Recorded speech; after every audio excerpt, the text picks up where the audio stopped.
Hello guys, இன்னைக்கு நம்ம பார்க்க போகிறது பாலக் பன்னீர் எப்படி பண்ணுறதுன்ட்டு. வீடியோக்குள்ளே போகலாம்.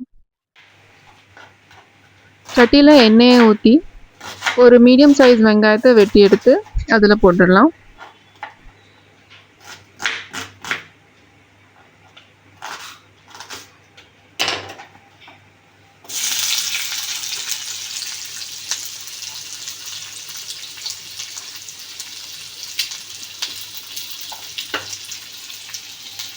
அடுத்தது 2 பூண்டை உரிச்சிட்டு அதிலே போட்டுடலாம்.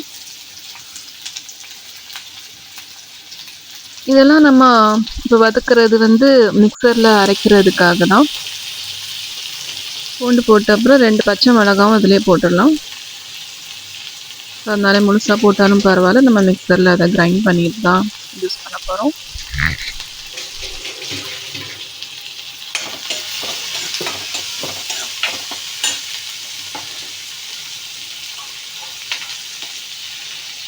அடுத்தது நம்ம பன்னீர் எடுத்து க்யூபாக வெட்டி எடுத்துடலாம்.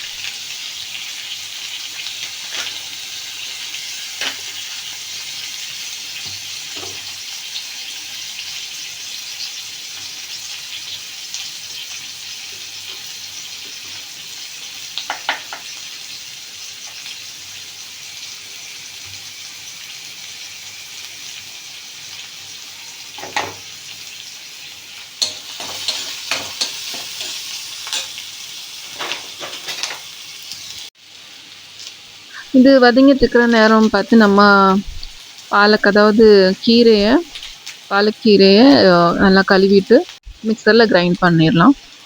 நல்லா பேஸ்டாட்டு இந்த மாதிரி பேஸ்ட் ஆயிடணும். அதில் ஒன்றுமே போட வேண்டாம். அதுக்கப்புறம் நமக்கு அந்த மசாலா கிரைண்ட் பண்ண வேண்டியது இருக்குது. அதோட ஒரு தக்காளியும் பொடிசாக வெட்டி நம்ம மிக்சரில் கிரைண்ட் பண்ணிடலாம். ஸோ அதுக்காக நம்ம இதை வெட்டி வச்சுருவோம். நம்மளோட வெங்காயம், பச்சை மிளகா, பூண்டு அது நல்லா வதங்கின அப்புறமா தனியாக எடுத்துக்கலாம்.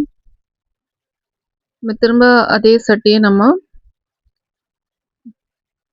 கீரையை வதங்கிறதுக்கு யூஸ் பண்ண வேண்டியது இருக்குது. ஸோ அதில் கொஞ்சம் எண்ணெயை ஊற்றி எண்ணெய் சூடானோன்னு அதில் கொஞ்சம் ஜீரகம் போட்டு தாளிச்சிட்டு அதுக்கப்புறம் நம்ம அரைச்சி வச்ச பாலக்கை அதில் ஊற்ற வேண்டியது தான். நம்ம அது கொஞ்சம் நேரம் வேகட்டும். அதுக்குள்ளே நம்ம இந்த மசாலாவை அரைச்சி எடுத்துடலாம். அதில் தக்காளியும் வெங்காயம் ரோஸ்ட் பண்ணதும் தக்காளி பச்சையாக போட்டு அதை அரைச்சி எடுத்துடலாம். ஓரளவுக்கு பாலக்கு வெந்த அப்புறம் அதில் மஞ்சப்பொடி 1 ஸ்பூன் போட்டுக்கிட்டு அப்புறம் நம்ம அரைச்சி வச்ச இந்த வெங்காயம் தக்காளி மிக்சரை அதுலேயும் போட்டு மிக்ஸ் பண்ணிடலாம். இது வேகிறதுக்கு கொஞ்சம் நேரமாகும். கொஞ்சம் நேரமும் இதோட மாறிட்டு வரும். இது ஒரு பக்கம் வெந்துட்டு இருக்கும்போது இன்னொரு பக்கம் நம்ம ஷாலோ ஃப்ரை பண்ண போகிறோம் இந்த பன்னீர் க்யூப்ஸை. சிலவங்க அதை அப்படியே போட்டுடுவாங்க. சிலவங்களுக்கு கொஞ்சம் ரோஸ்ட் பண்ணி போட்டால் நல்லாயிருக்கும். ஸோ இதை கொஞ்சோண்டு எண்ணெய் ஊற்றிட்டு இந்த பன்னீர் க்யூப்ஸ் எல்லாம் ஷாலோ ஃப்ரை பண்ணுவோம். போட்ட உடனே கொஞ்சம் நேரம் அதுலேருந்து தண்ணி உருக ஆரம்பிக்கும். அந்த தண்ணியெல்லாம் ட்ரை ஆன அப்புறம் தான் அது ஆக்சுவலி ரோஸ்ட் ஆகும். ஸோ அது வரைக்கும் கொஞ்சம் வெயிட் பண்ணலாம்.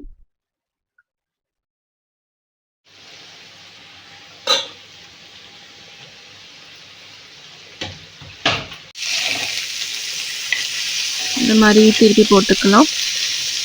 2 பக்கமும் நல்லா ஓரளவுக்கு ப்ரௌன் கோல்டன் கலராக வந்துச்சுன்னா நல்லாயிருக்கும்.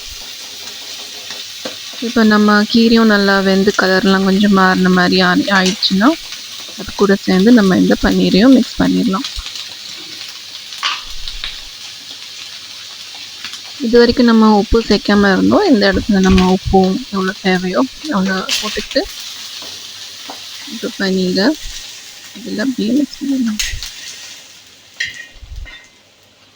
அப்புறம் கிண்டி விட்டுட்டு அதில் கொஞ்சம் நேரம் வேக விடலாம். ஸ்லோ மீடியம் ஃப்ளேமில்.